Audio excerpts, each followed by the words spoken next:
मौसम सरमा में भी कराची में बिजली की लोड शेडिंग का सिलसिला जारी है। मुख्तलिफ इलाकों में तवील और गैर एलानिया लोड शेडिंग ने शहरियों को शदीद परेशानी में मुब्तला कर रखा है।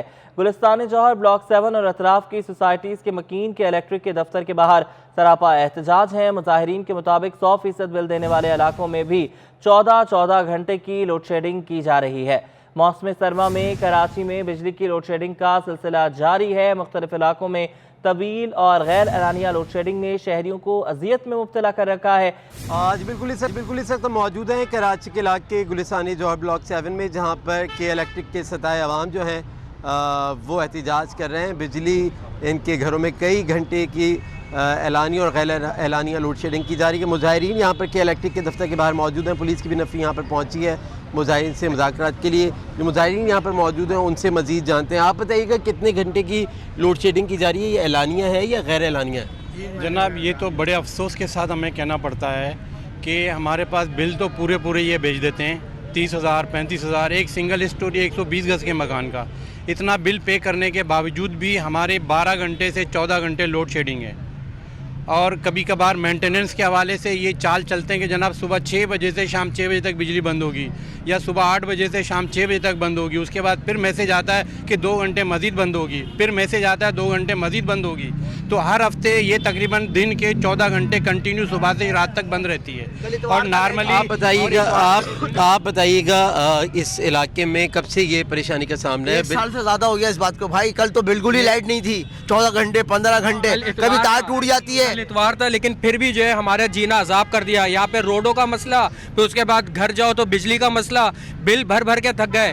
147 यूनिट का बिल 5,000 6,000 रुपए आ रहा है। भाई चलो बिल भर दिया, स्टार कस्टमर, स्टार लिख के भेज दिया इन्होंने कि स्टार कस्टमर है। उसका फायदा क्या हो रहा है हमें? उसका फायदा ये सिर्फ इन्होंने एक गोट का कुंडा है उसके नाम पे कह दिया आपकी गोट के अंदर बिजली जा रही है इसलिए आपकी बिलिंग पूरी नहीं है। भाई तो हम काटेंगे वो कुंडा? आप काटो। ये खुद ही लगाते हैं, ये हम हमारे रिकॉर्ड पे ये खुद आते हैं, खुद लगाते हैं। हमने इनकी पिक्चर्स खींची हुई है, हमारे पास इनकी मूवी है। ये आते हैं, उनके साथ उन्होंने जो है ना किया हुआ है, सेटिंग की हुई है। ये आके कुंडा लगाते हैं और फिर उसके नाम पे हमारी लोड शेडिंग करते हैं। बिल्कुल, ये मुजाहिरीन है जो के इलेक्ट्रिक के खिलाफ सरापा एहतजाज हैं। के इलेक्ट्रिक ब्लॉक 7 गुलिस्तान जौहर में जो मरकजी दफ्तर है उसके बाहर एहतजाज किया जा रहा है। मुजाहिरीन का कहना है बिल भी अदा किया जा रहा है, लेकिन उसके बावजूद इन्हें बिजली फराहम नहीं की जा रही। हज़ारों रुपये बिल अदा किया जा रहा है।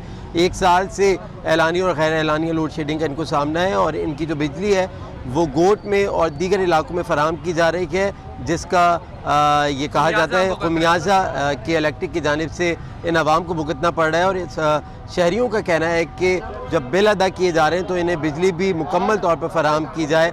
बसूरत दीगर जो एहतजाज किया जा रहा है उसका दायरा वसी किया जाएगा। बहुत शुक्रिया दानियाल, आपने हमें अपडेट किया। सूबाई वज़ीर तवानाई इम्तियाज़ शेख ने गैस के मसले पर अदालत जाने का ऐलान कर दिया। सिटी 21 से खुसूसी गुफ्तगू में इम्तियाज़ शेख ने कहा कि सिंध की गैस पर पहला हक सूबे की आवाम का है। सालों से सिंध के साथ गैस के मामले पर ज्यादती की जा रही है। बात करेंगे वसीम इफ्तिखार से। वसीम, बताइएगा। जी बिल्कुल, जैसे कि गैस का बुनियाद शिद्दत इख्तियार कर गया है। और अगर बात करें गैस के हवाले से तो SSGC ने जो भी है गैस का शेड्यूल जारी कर दिया है, यानी कि 24 घंटे में सिर्फ 8 घंटे जो है वो कराची वालों को गैस फराहम की जाएगी, और वो भी मुख्तलिफ औकात कार में। सुबह 6 से लेके सुबह 9 बजे तक, उसके बाद दोपहर में 12 बजे से लेके दोपहर 2 बजे तक, और उसके बाद शाम 6 बजे से लेकर रात 9 बजे तक गैस फराहम की जाएगी। इस वक्त मेरे साथ मौजूद हैं सूबाई वज़ीर तवानाई से इम्तियाज़ अहमद शेख साहब। शेख साहब, पहले कभी कराची वालों ने कभी नहीं सुना था कि उनको गैस इस तरीके से फराहम की जाएगी। SSGC की जानिब से शेड्यूल जारी कर दिया गया है, सिर्फ 8 घंटे मजमूई तौर पर गैस फराहम की जाएगी, वो भी कंटिन्यूसली नहीं बल्कि मुख्तलिफ वक्तों में। क्या कहेंगे सर, और आपके पास क्या सोल्यूशन मौजूद है? देखिए जी, सोल्यूशन ये है कि हमारे अपना गैस हमारी अपनी है जो कि हम पैदा कर रहे हैं। हमारी ज़मीन धरती हमारी पैदा कर रही है, तो यहाँ रहने वालों का पहला हक है। और पाकिस्तान का आइन आर्टिकल 158 भी यही कहता है। लेकिन हमें समझ में नहीं आता कि सालों से ये चीज़ ज़्यादती हो रही है। और अभी तो हमें उम्मीद है वज़ीर-ए-आज़म पाकिस्तान से और जो मुशीर हैं, उनके एडवाइज़र हैं, उस पर इस चीज़ को जो मैंने ख़त लिखा उनको, जो सिंध गवर्नमेंट ने ऑफिशियली उनसे बात उठाई है, उसका जवाब देंगे। उसके लिए बैठेंगे इस मसले को हल करने के लिए। ये बड़ी ज़्यादती है कि 8 घंटे कराची को गैस देना। ये तो मुझे लगता है कि अभी तक PTI जो है सुई सदरन गैस में बैठी हुई है और वही फैसले कर रही है। तो इसलिए वज़ीर साहब जो हमारे वफाकी एडवाइज़र हैं उसका नोटिस लें और ये तो बड़ी ज़्यादती है कि मतलब जहाँ गैस पैदा हो रही हो वहाँ गैस न मिले और सुई नदरन को गैस डायरेक्टली दी जाए और सिंध हुकूमत के मुशावरत के बगैर। हम कोर्टों में भी गए हुए हैं, कोर्टों में भी केस लगे हैं, हम उसमें पार्टी बनेंगे और इस मसले को हम उठाएंगे हर लेवल पर। अच्छा सर, आपने अपनी स्पीच में कहा कि सिंध के पास जो है वो तमाम तवानाई के जो मसाइल उसके हल मौजूद है। सर उस पर ज़रा रोशनी डालिएगा, वो किस तरीके से क्या हल मौजूद है? देखिए, विंड कॉरिडोर हमारे पास है, तकरीबन 2000 मेगावाट हम पैदा कर रहे हैं। सोलर सबसे ज़्यादा हीट वैल्यू सिंध की इलाकों में जो सूरज की जो तपिश है जिससे ये बिजली पैदा होती है वो हमारे पास वो इलाके मौजूद हैं। हमारे पास कोल मौजूद है, मतलब यही है। तेल जो है वो कि हम अभी और इम्पोर्ट कर रहे हैं, ज़्यादा इतनी तादाद नहीं है, लेकिन वो भी हमारे पास तकरीबन 40-45% तेल वो भी सिंध से पैदा होता है। तो ये तमाम एनर्जी के जो सोर्सेज हैं पैदा होते हैं और थर्कोल जो है सबसे सस्ता बिजली का ज़रिया है बिजली पैदा करने का। तो इसलिए हमने कहा कि तमाम चीज़ें यहाँ हैं, यहीं इसका हल निकलेगा। फेडरल गवर्नमेंट बात करे, बैठे हमारी क़यादत के साथ और इस मसले का हल निकाले। जी बिल्कुल, ये थे सूबाई वज़ीर तमन्ना सिंध इम्तियाज़ शेख, जिनका कहना है कि जो SSGC की जानिब से शेड्यूल जारी किया गया है गैस की फराहमी के हवाले से, वो जो है जुल्म के मुताबिक है। उनके कहना है कि जो वफाकी वज़ीर तवानाई है वो इन तमाम तर मसलों को देखें और उसका हल निकालें। उनका कहना है कि सिंध के पास तमाम तर जो तवानाई के वसाइल मौजूद हैं, जिस पे अगर हम बरूकार लाए जाएँ, जिसको इस्तेमाल किया जाए तो यकीन मुल्क में जो तवानाई। बहुत शुक्रिया वसीम, आपने हमें अपडेट किया। और अब आपको बताएं कि एडमिनिस्ट्रेटर कराची डॉक्टर सैफुर रहमान अपने अहकामात पर अमल दरामद के लिए पुरअज़्म हैं। एडमिनिस्ट्रेटर कराची डॉक्टर सैफुर रहमान ने सिटी 21 से गुफ्तगू करते हुए कहा है कि वो शहर और शहरियों की बेहतरी के लिए मुर्तज़ा वहाब की पॉलिसीज़ को आगे बढ़ाएंगे। मज़ीद जानेंगे रिजवान अहमद से। रिजवान, बताइएगा। जी बिल्कुल। एडमिनिस्ट्रेटर कराची डॉक्टर सैफुर रहमान हमारे साथ मौजूद हैं। 3 रोज़ हुए हैं इन्हें ओहदे का चार्ज संभाले हुए और गुज़िश्ता रोज़ यानी आम तातील इतवार के रोज़ भी जो है ये दफ्तर खोल के बैठे हुए थे। पहले रोज़ जो अहकामात इनकी जानिब से अफसरान की मीटिंग, तारुफ़ी मीटिंग हुई, उसमें जो अहकामात जारी किए वो इंतहाई अहमियत के हामिल थे।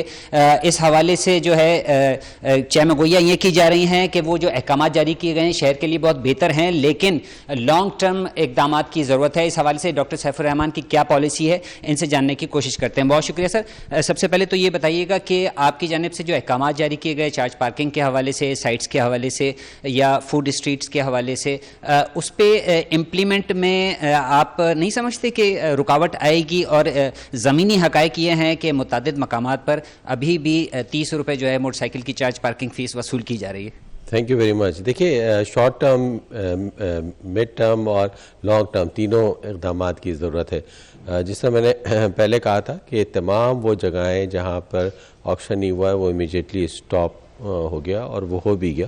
लेकिन हमें पता है कि हमारे सिस्टम में इस किस्म की मिसक्रिएंट्स होते हैं और अगर मैंने आज सुबह ही जो सीनियर डायरेक्टर हैं उनको एक वॉइस मैसेज किया और मैंने कहा अगर इस तरह का है तो उसको इमीडिएटली सस्पेंड करें और उसको शो कॉज करें अगर कोई भी इस तरह की चीज़ें जिस तरफ आपने निशानदेही की। हमारी पूरा ये आज़म है कि इस किस्म की जो ख़राब हैं, काली भेड़ें हैं जो इस अच्छे कदम को ख़राब करने की कोशिश करेंगे, हमेशा ही करते हैं तमाम, तो उनसे हम आहनी हाथों से निपटेंगे।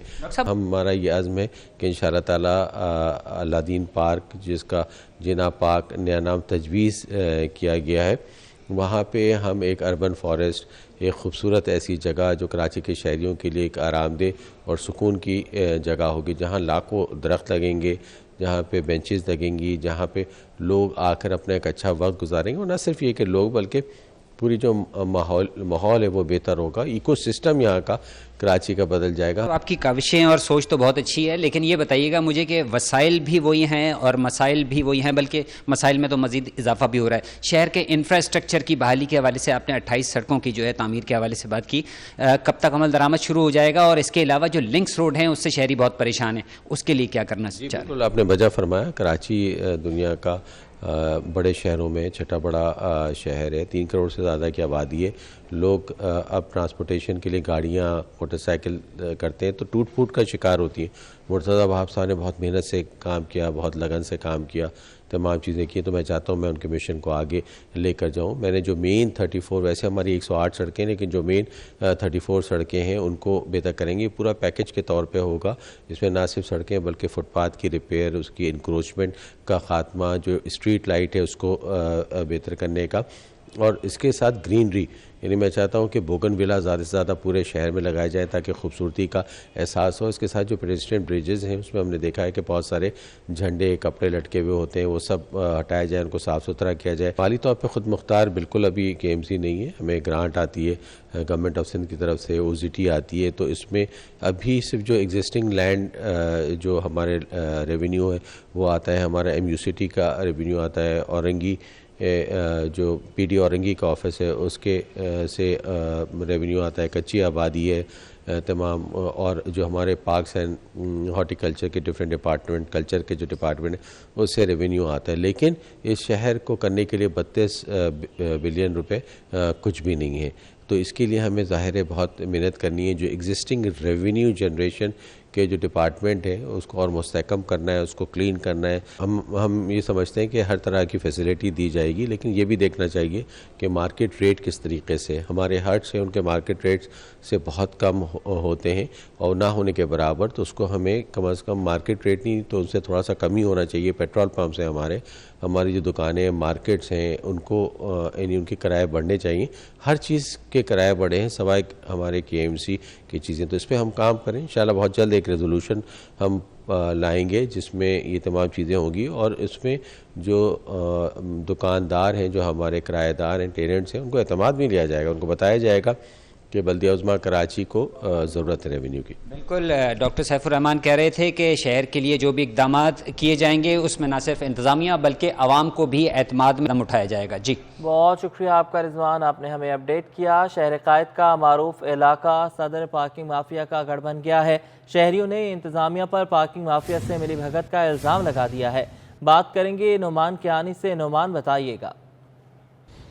जी बिल्कुल, इस वक्त हम कराची के मारूफ तिजारती जो मरकज़ है सदर ज़ैना मार्केट, हम वहाँ पर मौजूद हैं, जहाँ पर मेरे अकब में आप मोटरसाइकिलों की एक लंबी तवील कतार देख रहे हैं। जो डबल साइडेड जो है मोटरसाइकिल जो हैं वहाँ पर डबल पार्किंग में जो है मोटरसाइकिल्स को पार्क किया गया है। ये इस वक्त मेन शारा है जहाँ पर मेरे अकब में आप जो है वो गैर कानूनी पार्किंग देख रहे हैं। यहाँ पर इस वक्त रोज़ाना की बुनियाद पर कराची में सदर और ज़ैना मार्केट के तरफ हज़ारों की तादाद में मोटरसाइकिल पार्क होती है, मगर गवर्नमेंट की जानिब से जो है किसी किस्म का कोई इंतज़ाम नहीं है, जिसका फ़ायदा गैर कानूनी जो पार्किंग माफिया है वो उठाता है। हमने यहाँ पे मुतअद्दिद लोगों से, आवाम से बात करने की कोशिश की कि उनसे इस गैर कानूनी पार्किंग के हवाले से बात करें, मगर उन्होंने हमसे इस बात पर माजरत कर ली और उनका कहना था कि हम अगर यहाँ पे गैर कानूनी पार्किंग के खिलाफ अगर बात करेंगे तो अगले दिन से जो पार्किंग माफिया है वो हमारी गाड़ियाँ पार्क करने की हमें इजाज़त नहीं देंगे। हमारी पार्किंग के जो माफिया के जो कारिंदे हैं, जो कारकुन हैं, इनसे हमने बात करने की कोशिश की तो उनका कहना था हम उस जो पार्किंग गाड़ी करने वाले को पर्ची देते हैं जो तकाजा करता है, इसके अलावा हम पार्किंग की पर्चियां भी किसी को नहीं देते। इस वक्त हम कराची के जो मुतअद्दिद मकामात, तिजारती मकामात ऐसे हैं, वहाँ पर ऐसे पार्किंग माफिया का राज है, मगर मियाँ की जानिब से इन्हें खुली छूट हासिल है। जी बहुत शुक्रिया नुमान, आपने हमें अपडेट किया। एडमिनिस्ट्रेटर कराची डॉक्टर सैयद सैफुर रहमान का KMC और DMCs के महकमा पार्क्स के अफसरान के साथ इजलास हुआ है। डॉक्टर सैयद सैफुर रहमान ने कहा है कि कराची की तमाम बड़ी और अहम सड़कों के अतराफ भरपूर शजरकारी की जाएगी। महकमे पार्क्स को बोगनविला और दीगर खुशनुमा फलदार पौधों की सड़कों के अतराफ लगाने की हिदायत जो है वो की गई है। एडमिनिस्ट्रेटर कराची डॉक्टर सैफुर रहमान का KMCs और DMCs के साथ ये इजलास हुआ है, पार्क्स के अफसरान के साथ इजलास हुआ है। डॉक्टर सैयद सैफुर रहमान ने कहा है कि कराची की तमाम बड़ी और अहम सड़कों के अतराफ भरपूर शजरकारी की जाए। महकमे पार्क्स को बोगनविला और दीगर खुशनुमा फूलदार पौधों को सड़कों के अतराफ लगाए जाने की भी हिदायत की गई है। अहम खबर आपको दे रहे हैं, इजलास हुआ है एडमिनिस्ट्रेशन कराची का और महकमे पार्क्स के अफसरान के साथ। डॉक्टर सैयद सैफुर रहमान ने कहा है कि कराची के तमाम बड़ी और अहम सड़कों के अतराफ जो है वो भरपूर शजरकारी की जाए और फूलदार खुशबूदार पौधे जो हैं वो लगाने की हिदायत जो है वो की गई है। एडमिनिस्ट्रेशन कराची की जानिब से डॉक्टर सैयद सैफुर रहमान का KMC और DMCs के महकमे पार्क्स के अफसरान के साथ इजलास हुआ है। एडमिनिस्ट्रेटर कराची डॉक्टर सैयद सैफुर रहमान का KMC और DMCs के महकमे पार्क्स के अफसरान के साथ इजलास हुआ है। डॉक्टर सैयद सैफुर रहमान ने कहा है कि कराची की तमाम बड़ी और अहम सड़कों के अतराफ भरपूर शजरकारी की जाएगी। महकमे पार्क्स को बोगनविला और दीगर खुशनुमा फूलदार पौधों को सड़कों के अतराफ लगाने की भी हिदायत की गई है। एडमिनिस्ट्रेटर कराची डॉक्टर सैयद सैफुर रहमान का KMC और DMCs के महकमे पार्क्स के अफसरान के साथ इजलास हुआ है। परवीन रहमान कत्ल केस में सिंध हाई कोर्ट ने मुल्ज़िमान को नज़रबंद करने के लिए जारी करदा MPO ऑर्डर का लदम करार दे दिया है। दौरान समाअत अदालत ने सेक्रेटरी दाखिला और IG सिंध की सरजनिश कर दी है। जस्टिस करीम आगा खान ने कहा है कि IG साहब, आपके इदारे की कारकर्दगी कुछ नहीं है। हर रोज़ अपीलों में नाक़िस तफ्तीश की निशानदही कर रहे हैं मगर कोई बेहतरी नहीं आ रही। बिलाल अहमद से मज़ीद जानेंगे। बिलाल, बताइएगा। जी परवीन रहमान कत्ल केस में मुल्ज़मान को बरी कर दिया था। सिंध हाई कोर्ट ने अपीलें मंजूर की थी और उसके बाद सिंध हुकूमत की जानिब से एक MPO जारी किया गया और मुल्ज़मान को 90 रोज़ के लिए नज़रबंद किया गया था। एक आइनी दरख्वास्त मुल्ज़मान की जानिब से दायर की गई थी। आज उसकी तवील समाअत हुई है। सेक्रेटरी दाखिला, IG सिंध और एडिशनल एडवोकेट जनरल सिंध कमरा अदालत में मौजूद थे। अदालत ने सरजनिश की सेक्रेटरी दाखिला और IG की और कहा कि जिस कानून के तहत MPO बनाया गया है उस पर अमल नहीं किया गया। ताहम IG सिंध और सेक्रेटरी दाखिला का यही इसरार था कि उनके पास इंटेलिजेंस रिपोर्ट्स मौजूद हैं। ताहम अदालत ने जो रिकॉर्ड देखा उसके जायजा लेने के बाद कहा कि 9 रोज़ का दौरानिया है जब मुल्ज़मान को बरी किया गया और MPO ऑर्डर जारी किया गया। बताया जाए कि जो आपके पास CDR या लोकेशन है मुल्ज़मान की, मुल्ज़मान ने कोई थ्रेड्स जारी किया है, लेकिन IG सिंध ने कहा कि जो मुतासरा फैमिली है उनकी जानिब से सिक्योरिटी थ्रेड्स का कहा गया और सिक्योरिटी की दरख्वास्त भी आई थी। ताहम अदालत ने कहा कि जब आपने मुतासरा फैमिली को एक फुल प्रूफ सिक्योरिटी दे दी है तो उसके बाद मुल्ज़मान की नज़रबंदी नहीं बनती और उसका कोई जवाज़ नहीं है। ताहम जो दौरान समाअत एडवोकेट जनरल सिंध थे उन्होंने कहा कि वो भरपूर दिफा करेंगे इन MPO का और वो ये समझते हैं कि जो इंटेलिजेंस रिपोर्ट्स हैं उनकी नज़र में वो उसको मद्देनज़र रखते हुए MPO जारी किया गया और उसका भरपूर दिफा करेंगे। लेकिन अदालत ने जो दलाइल दिए गए दोनों फ्रीकैन की जानिब से वो सुनने के बाद MPO का जो ऑर्डर था उसे कलअदम करार दे दिया है और उनको जेल से रिहा करने का। बहुत शुक्रिया बिलाल, आपने हमें अपडेट किया। डॉक्टर महा शाह मुबैना खुदकुशी केस की समाअत हुई है। मुद्दई की तवील गैर हाजिरी से मुकदमा इल्तवा का शिकार है। सेशन कोर्ट ने मुद्दई मुकदमा की मुसलसल अदम हाजिरी पर बरहमी का इजहार किया है। अदालत ने आइंदा समाअत पर मुद्दई मुकदमा को हर सूरत पेश होने का हुक्म दिया है। आपको बताते चलें कि डॉक्टर महा शाह मुबैना खुदकुशी केस की भी आज समाअत हुई। मुद्दई की तवील गैर हाजिरी से मुकदमा इल्तवा का शिकार है। सेशन कोर्ट ने मुद्दई मुकदमा की मुसलसल अदम हाजिरी पर बरहमी का इजहार किया। अदालत ने आइंदा समाअत पर मुद्दई मुकदमा को हर सूरत पेश होने का हुक्म दे दिया है। आपको बताते चलें कि डॉक्टर महा शाह मुबैना खुदकुशी केस की समाअत हुई। मुद्दई की तवील गैर हाजिरी से मुकदमा इल्तवा का शिकार है।